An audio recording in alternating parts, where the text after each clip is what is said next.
नमस्कार निराकार श्री सतगुरु चरण ओत क्रोध परवेश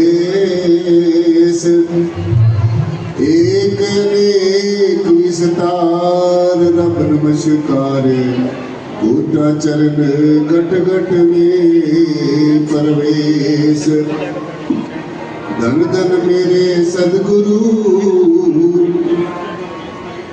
प्रियतम गुरु मेहताब बार बार करूं वंदना नमस्कार हर बार आप नयाते जगत में जन्म मरता संसार जग तारण को आ गए फिर पूर्ण गुरु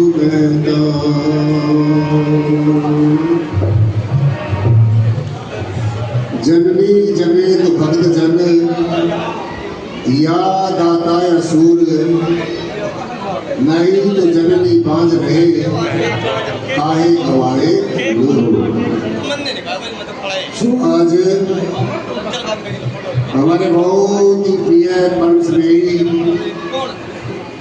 संत निर्मल दास जी महाराज का आज 48वां जन्म दिवस है।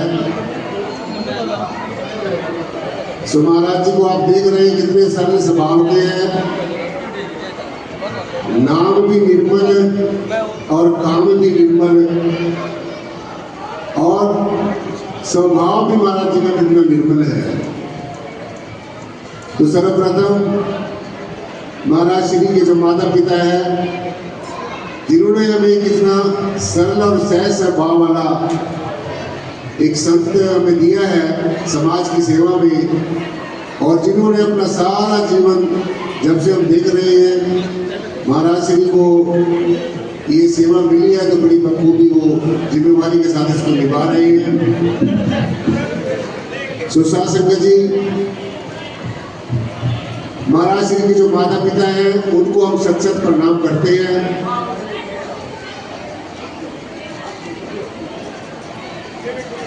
अगर इस संसार में संत ना होते तो ये जो जीव है इसको कोई भी ठिकाना ना मिलता। तीर्थ गए तो एक फल संत मिले फल चार और सदगुरु मिले अनेक फल कहे कबीर विचार।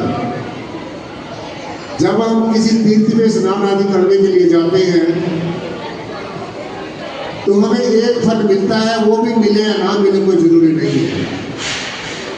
और जब हमें कोई ब्रह्मज्ञानी तत्वदर्शी समय का सदगुरु समय का हाकिम मिल जाता है तो हमें 4 फल मिलते हैं। और वो 4 फल कौन से हैं? काम है, धर्म है, मोक्ष है और अर्थ है। इसीलिए संतों महापुरुषों ने पावन वाणी में कहा है कि 4 पदार्थ जो कोई मांगे संत जना की चरणी लागे। और जब तक हमारे जीवन में ये चारों पदार्थ हमें प्राप्त नहीं होंगे तो हमारा जो मोक्ष और मुक्ति का जो जन्म जन्मांतरों का जो सपना है साथ संगत जी वो कभी भी पूरा नहीं हो सकता। सो भगवत प्राप्ति के सपने को पूरा करने के लिए जीते जी परमेश्वर को जानने के लिए पहचानने के लिए जीते जी परमात्मा के साथ एक रस और एक रूप होने के लिए इन चारों पदार्थों का प्राप्त होना हमारे जीवन में जरूरी है, अति जरूरी है। सो आज हमें संतों का दर्शन भी हो रहा है और संतों की जो पावन अमृतमय जो वाणी है वो भी सुनने को मिल रही है। तो मैं आपको सीधी सीधी से एक बात बताना चाहता हूँ। आपने सभी संतों महापुरुषों के विचार सुने हैं, गुरु जी की पावन जो अमृतमय वाणी है वो भी आपने श्रवण की है। सो ये जो संत मत है, ये जो अध्यात्म है, ये ज्यादा कहने सुनने का विषय नहीं है। एक भीखा नाम के एक बहुत उच्च कोटि के संत हुए हैं। उन्होंने अपनी पावन वाणी में एक समूची मानवता को संदेश दिया है। भीखा बात अगम की, कहन सुनत की नाही, और जो जाने सो ना कहे, जो कहे सो जानत नाही। देखो कितनी सुंदर बात कही है। ये जो अगम की बात है, जो परमेश्वर की तरफ चलने का जो मार्ग है, जो परमात्मा से एक रूप होने का जो तरीका और सलीका है, ये ज्यादा कहने सुनने का विषय नहीं है। भीखा बात अगम की, कहन सुनन की नाही, और जो जाने सो ना कहे, जो कहे सो जानत नहीं। हमारे संत जी सरपंच साहब, ऋषिपाल जी और हमारे इंस्पेक्टर साहब रामचंद्र जी, संत जी की तरफ से, निर्मल दास जी महाराज की तरफ से मेरे को लाखों जबड़े देकर और सम्मान भेजकर मेरा मान बढ़ा रहे, तो मैं उनका सबका बहुत बहुत शुक्रिया अदा करता हूँ। तो आइए आप उसी बात को समझें, जब तक हम गावते तब गुरु जाना नहीं, और जब सदगुरु को जान लिया फिर गाने को कुछ नहीं। तो हम कितनी भी परमेश्वर की महिमा गाएं, कितना भी हम परमेश्वर के गुणों का बखान करें, परमात्मा की रुस्तत करें, महिमा और गरिमा में कुछ भी कहें, वो बहुत अच्छी बात है। परंतु परमात्मा परब्रह्म निर्गुणाकार सर्वाधार विश्वाधार परम तत्व, जो सारी सृष्टि का कर्ता धर्ता है, वो न कहने का विषय है, क्योंकि जो हम कह रहे हैं ये भी इंद्रियों का विषय है, जो हम सुन रहे हैं ये भी इंद्रियों का विषय है, जो हम मन से मनन कर रहे हैं ये मन का विषय है, जो हम बुद्धि से विचार कर रहे हैं बुद्धि का विषय है, जो हम चित्त से चिंतन कर रहे हैं ये चित्त का विषय है। तो जब हमारा मन मनन करता है, बुद्धि विचार करती है, चित्त चिंतन करता है, फिर भी वो जो परम तत्व है, जो कहने में, सुनने में, लिखने में, पढ़ने में नहीं आता है, तो मेरे सवाल उठता है कि वो परम तत्व है क्या है, वो आत्मा क्या है, क्या पहचान है। तो गुरु जी ने आत्मा की और परमेश्वर की पहचान बताई है कि काटा कटे ना आत्मा, पानी सके ना गाड़, रविदास वायु सुखात ना आग सके ना जाड़।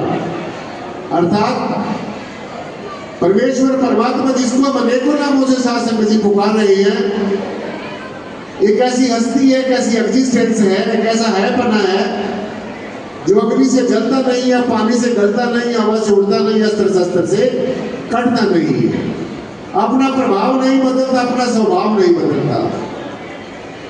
तो दुनिया की जितनी भी दृष्टिमान जगत में वस्तुएं हैं, चीजें हैं, पेड़ पौधे, पशु पक्षी, जीव जंतु, जितने भी प्राणधारी हैं, श्वासधारी हैं, वो सब अपना प्रभाव बदलते हैं, अपना स्वभाव बदलते हैं, अपना रंग बदलते हैं, रूप बदलते हैं, आकार बदलते हैं।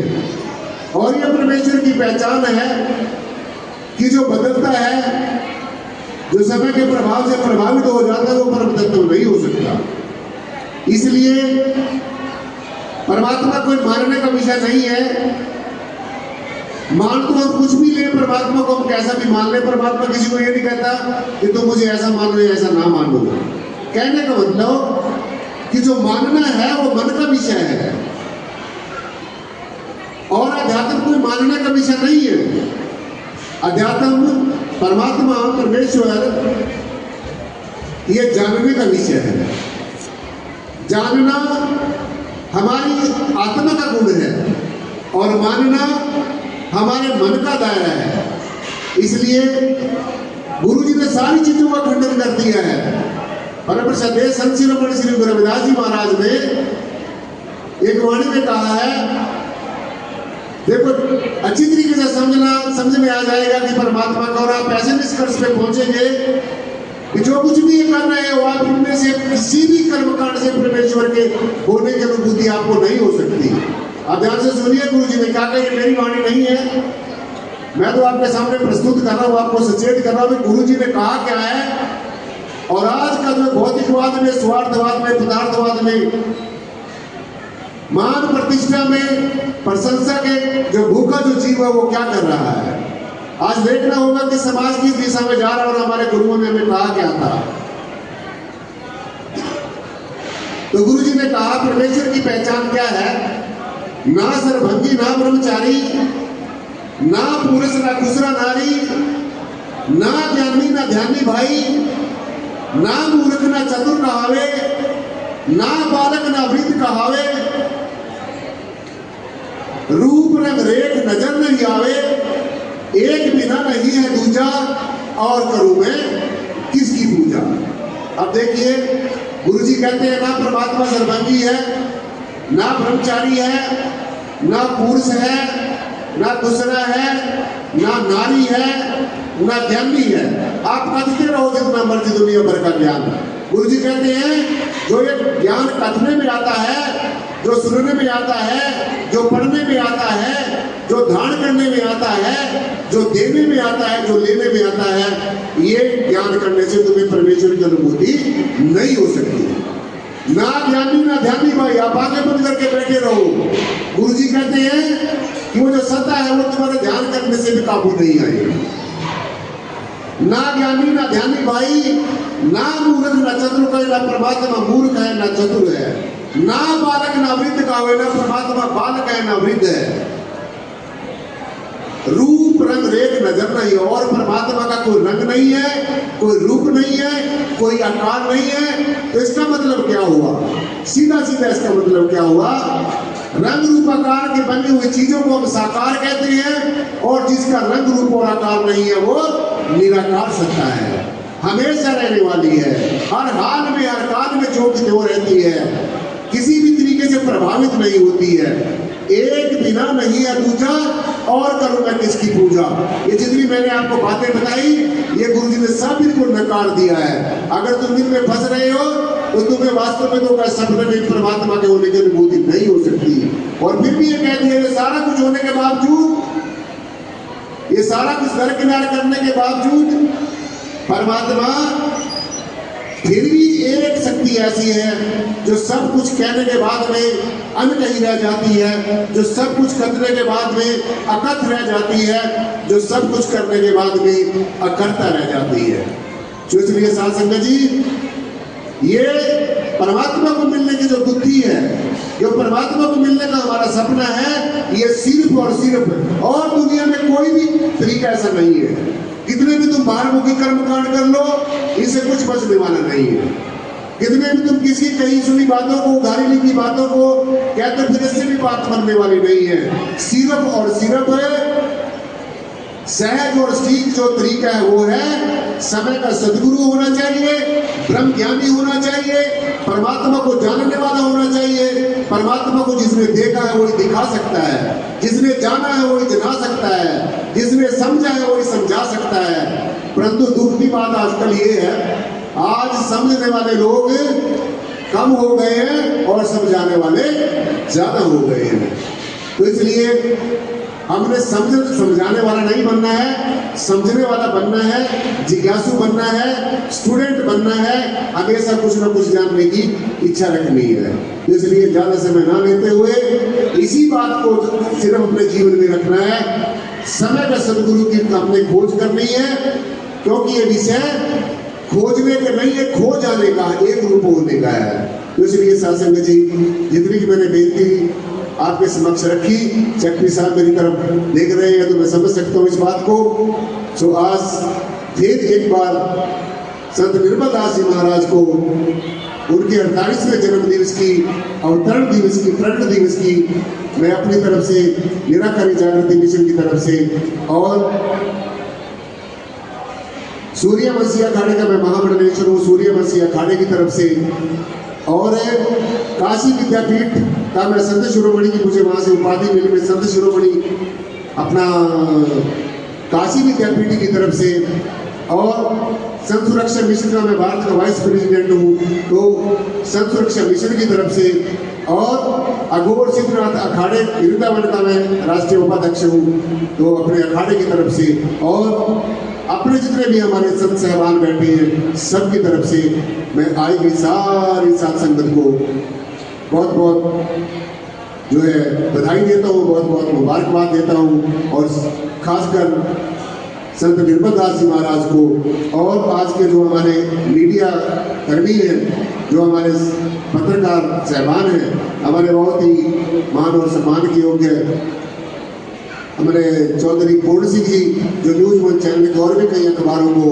वो देखते हैं, और हमारे कपाल मोचन टीवी के संत जी जो हमारे सरपंच साहब ऋषिपाल जी, और हमारे गजब हरियाणा अखबार के जो पत्रकार हैं मिस्टर राहुल जी, और भी जितने भी हमारे मेरे समक्ष जो कैमरे लगा के बैठे हैं और इसको लाइव कवरेज को जन जन तक पहुंचा रहे हैं, तो मीडिया कर्मियों को भी मैं बहुत बहुत धन्यवाद करता हूं, बहुत बहुत शुभ आशीष देता हूं और इन्हीं वचनों के साथ अपनी वाणी को यही विराम देता हूं। बोलने में कोई त्रुटि हो गई हो उसके लिए बार बार क्षमा का याचक, और एक बार सतगुरु भगवान के नाम का एक जय घोष एक जयकारा।